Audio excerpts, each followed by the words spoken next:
ప్రభుత్వాలు మారినా మారని మైనార్టీల తలరాత, సమస్యలు ఏ కరువు పెట్టినా పట్టించుకునే నాదుడెవరు? ఎంతకాలం ఈ నిశ్శబ్దం భరించాలి? అణచివేసిన స్వరాలు లేస్తే చరిత్ర మారుతోంది. ఇక మన పోరాటానికి వేదిక ఆవాజ్ టీవీ. పౌరుషాల అడ్డా రాయలసీమ గడ్డపై నుంచి మీ ముందుకొస్తుంది ఆవాజ్ టీవీ. ఇది మైనార్టీల గొంతుక. ನಮ್ಮೆಲ್ಲ ಸನ್ಮಿತರಾಗಿರುವಂತಹ ಮೆಹಬೂಬ್ ಮಾಸ್ಟರ್ ನೇತೃತ್ವದಲ್ಲಿ ಆವಾಜ್ ಟಿವಿ ಸ್ಯಾಟಲೈಟ್ ಚಾನೆಲ್ ಪ್ರಾರಂಭ ಅತ್ಯಂತ ಸಂತೋಷ. ಇವತ್ತಿನ ಕಾರ್ಯಕ್ರಮದಲ್ಲಿ ನಮ್ಮ ಅಲ್ಪಸಂಖ್ಯಾತ ಇಲಾಖೆ ಸಚಿವ ಫಾರೂಕ್ ಅವರು, ಸ್ಥಳೀಯ ಎಮ್ಮೆದಂತ ಚೈತ್ರರವರು, ಎಲ್ಲ ಗಣ್ಯ ಆಚಾರ್ಯರು ಉಪಸ್ಥಿತರಿದ್ದಾರೆ. ನಾವು ಎಲ್ಲರೂ ಅಭಿನಂದನೆ ಸಲ್ಲಿಸಿ ಮಾಧ್ಯಮ ಕ್ಷೇತ್ರವನ್ನು ನಾವಿವತ್ತು ಸಂವಿಧಾನದ 4ನೇ ಅಂಗ ಅಂತ ಹೇಳ್ತೇವೆ.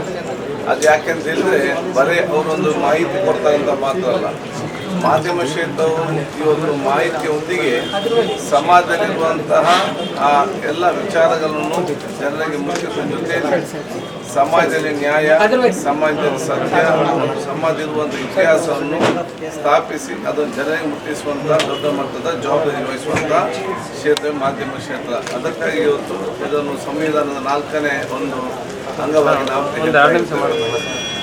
ಜನಪ್ರತಿನಿಧಿಗಳಿಗೆ ಮತ್ತು ಮಾಧ್ಯಮದವರಿಗೆ ವಿಶೇಷವಾದ ಸಂಬಂಧ ಇದೆ. ನಾವು ಯಾವಾಗ ಹೇಳ್ತೇವೆ ಜನಪ್ರತಿನಿಧಿಗಳು ಸರ್ಕಾರ ಮತ್ತು ಮಾಧ್ಯಮ ಅದು ಎರಡು ಸಮಾಜ ಕಣ್ಣುಗಳಿದ್ದಂತೆ. ಒಂದು ಕಣ್ಣು ಈ ಸಮಾಜ ನೋವನ್ನು ಅರ್ಥ ಮಾಡಿಕೊಂಡು ನೋವನ್ನು ಏನಂತ ತಿಳಿಸಿದರೆ, ಇನ್ನೊಂದು ಕಣ್ಣು ಅದಕ್ಕೆ ಪರಿಹಾರ ಕೊಡುವಂಥ ಕೆಲಸವನ್ನು ಮಾಡ್ತೇವೆ. ಯಾವಾಗ ಈ ಎರಡು ಕಣ್ಣು ಮುಚ್ಚಿದ ಆಗ ಸಮಾಜ ಕತ್ತಲ ವಿಚಾರ ಇವತ್ತು ಆಗ್ತದೆ. ಆದರೆ ಎರಡು ಕೂಡ ಇವತ್ತು ಮಾಧ್ಯಮ ಮತ್ತು ಸರ್ಕಾರ ಜೊತೆಯಾಗಿ ಹೋಗಿಕೊಂಡು ಜನರ ಸಮಸ್ಯೆ ನೋಡಬೇಕು ಅವಕಾಶ ಆಗಲಿ. ಅದರಲ್ಲಿ ಬಹುಶಃ ಆವಾಜ್ ಟಿವಿ ಮುಂದಿನ ಜನರ ಎಲ್ಲ ಸಮಸ್ಯೆಗಳನ್ನು ಕೇಳುವ ವಿಚಾರ. ಅದೇ ರೀತಿ ಮಾಧ್ಯಮವು ಯಾವಾಗಲೂ ಕೂಡ ಅದು ಟೀಕೆ ಮಾಡುವುದ, ಅದು ಟಿಪ್ಪಣಿ ಮಾಡುವಂತಹ ಅಥವಾ ರಾಜಕಾರಣಿಗಳ ಘೋಷಿಸುವಂಥ ಒಂದು ಇವತ್ತು ಅದು ವೇದಿಕೆ ಆಗಬಾರ್ದು. ಉತ್ತಮ ಜನರು ಅದು ರಾಜಕಾರಣದಲ್ಲಿ ಸಂಘ ಸಂಸ್ಥೆಯಲ್ಲಿ ಯಾರು ಉತ್ತಮವಾದ ಕೆಲಸ ಮಾಡ್ತಾರೆ ಅವರನ್ನು ಗುರುತಿಸಿಕೊಂಡು ಅದನ್ನು ಜನರಿಗೆ ತಿಳಿಸಿ ಅವರಿಗೆ ಪ್ರೇರಣೆ ಮತ್ತು ಪ್ರೋತ್ಸಾಹ ಕೆಲಸ ಕೊಡೋಕೆ ಆಗಬೇಕು. ಅದಾಗ ನಾನೆಲ್ಲ ಅಭಿನಂದಿಸಿಕೊಂಡು ನಾನೆಲ್ಲ ಮಾಧ್ಯಮದಲ್ಲಿ ಯಾರು ಹೇಳ್ತಾ ಇದ್ದೇನೆ, ನ್ಯೂಸ್ ಕೆನಾಟ್ ಬಿ ನ್ಯೂಸ್. ನಾವು ನೋಡಿದನ್ನೆಲ್ಲ ನ್ಯೂಸ್ ಅಂತ ನೋಡಿಕೊಂಡು ನೋಡಿದ್ರೆ ಯಾವುದು ನ್ಯೂಸ್ ಆಗಬೇಕಾ ಆ ನ್ಯೂಸನ್ನು ಇವತ್ತು ನೋಡಿಕೊಳ್ಬೇಕು. ಇವತ್ತಿನ ಜಾಗ ಸಂಬಂಧದಲ್ಲಿ ಗ್ಲೋಬಲ್ ದೊಡ್ಡ ದೊಡ್ಡ ವಿಚಾರಗಳನ್ನೇ ಬಹುಶಃ ಇವತ್ತು ಮಾಧ್ಯಮ ಸಣ್ಣ ಸಣ್ಣ ಸಮಸ್ಯೆಯನ್ನು ಕೇಳದಂಥ ಪರಿಸ್ಥಿತಿ ಆಗಿದೆ. ಅದಕ್ಕೆ ದೊಡ್ಡದು ಮಾತ್ರ ಅಲ್ಲ, ಸಣ್ಣ ವಿಚಾರ ಕೂಡ ಅರ್ಥ ಮಾಡಿಕೊಂಡು ಅದು ಜನರಿಗೆ ಮೈನಾರಿಟಿ ಸದನದ ಸಮಾಜಕ್ಕೆ ಒತ್ತುಕೊಟ್ಟಿದ್ದಾರೆ ಅಂತ ಮಾಧ್ಯಮ ಕ್ಷೇತ್ರದಲ್ಲಿ ತಂದು ಆವಾಜ್ ಟಿವಿಯ ಮುಖಾಂತರ ಆ ಗೌರವ ಹೆಚ್ಚಿಸುವ ಕೆಲಸ ಇವತ್ತು ನನ್ನ ಭಾಷೆದಾಗಿದೆ. ಎಲ್ಲರ ಪರವಾಗಿ ನಾನು ಶುಭಾಶಯಗಳನ್ನು ಸಲ್ಲಿಸ್ತೇನೆ. अस्सलामु अलैकुम रहमतुल्लाहि बरकातुहु. అల్హమ్దులిల్లాహి రబ్బిల్ ఆలమీన్. చాలా సంతోషం. ఈరోజు మహబూబ్ బాషా గారి జన్మదినోత్సవం పుట్టినరోజు సందర్భంగా వారికి జన్మదిన శుభాకాంక్షలు తెలియజేస్తున్నాను.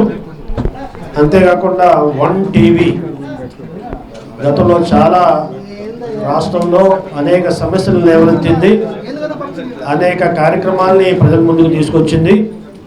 ఆ అనుభవాన్ని దృష్టిలో పెట్టుకుని ఈరోజు ఆవాజ్ అంటే స్వరం.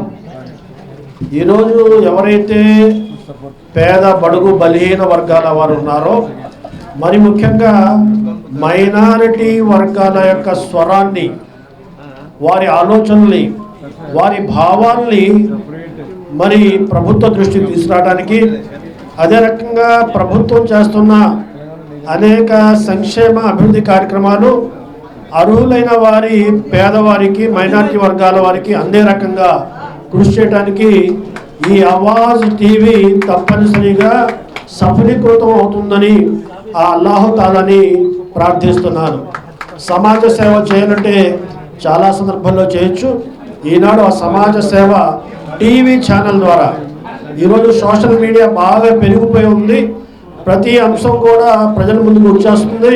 కాబట్టి అటువంటి తరుణంలో టీవీ ఛానల్ పెట్టి ప్రజల్ని ఇంకా ఏవైతే అంశాలు ఉన్నాయో, తెలియని అంశాలు ఉన్నాయో ఆ అంశాలని తెలియజేసి వాళ్ళలో ఆ ఆలోచనని రేకెత్తించడం, వాళ్ళ అవసరాలు, వాళ్ళ మరి ఏవైతే వాళ్ళ ఆలోచనలు ఉన్నాయో ప్రభుత్వం ఈ విషయాలను దృష్టి పెట్టాలనే సమస్యలు ఉన్నాయో ఆ సమస్యలు కూడా ఈ ఆవాజ్ టీవీ ప్రభుత్వం దృష్టిలో పెట్టేందుకు సఫలీకృతం అవుతుందని పూర్తి నమ్మకాన్ని, విశ్వాసాన్ని వ్యక్తం చేస్తూ ఆ దిశలో పనిచేస్తుందని నేను ఈ సందర్భంగా ముందు సెలవు తీసుకున్నాను. అల్లాహ్ హాఫీజ్. ఈరోజు ఆవాజ్ టీవీ ప్రారంభోత్సవం సందర్భంగా సీఎండీగా ఉన్న మహమ్మద్ బాషా గారికి జన్మదిన శుభాకాంక్షలు కూడా తెలియజేసుకుంటూ, అలాగే ఈ కార్యక్రమానికి ముఖ్య అతిథులుగా విచ్చేసిన మన రాష్ట్ర మైనార్టీ మంత్రివర్యులు ఎన్ఎండి ఫారూక్ అన్న గారికి, అలాగే మన పెద్దలు గౌరవనీయులు షరీఫ్ అన్న గారికి, అలాగే కర్ణాటక మినిస్టర్ గారికి, మన డిఎస్పీ గారికి జరిగింది. అదే తరహాలోనే ఇప్పుడు ఆవాజ్ టీవీ అంటే మనకి ఈ మైనార్టీలకు సంబంధించి ప్రత్యేకంగా ఈ ఛానల్ ఏర్పాటు చేయడం చాలా సంతోషించదగ్గ విషయము. ఈ సందర్భంగా సిఎండి గారికి హృదయపూర్వకంగా ధన్యవాదాలు తెలియజేస్తూ, ఈ ఛానల్ ప్రజలకు ప్రభుత్వానికి వారధిగా ఉంటూ ప్రజల సమస్యలను ప్రభుత్వ దృష్టికి తీసుకెళ్ళి అలాగే వాటిని పరిష్కారం వైపు కూడా వాళ్ళకి చూపించాల్సిందిగా కోరుతున్నా. ఇంకా ముందు కూడా ఇంకా మంచి స్థాయికి వెళ్ళి వాళ్ళు ఏవైతే ఈ ప్రభుత్వం చేసే పథకాలను కూడా అన్నింటినీ సామాన్య ప్రజానీకానికి కూడా తెలిసే విధంగా చేస్తూ మన్నలు పొందాలని తెలియజేస్తూ ఈ అవకాశం ఇచ్చిన మీకందరికీ నా హృదయపూర్వక ధన్యవాదాలు.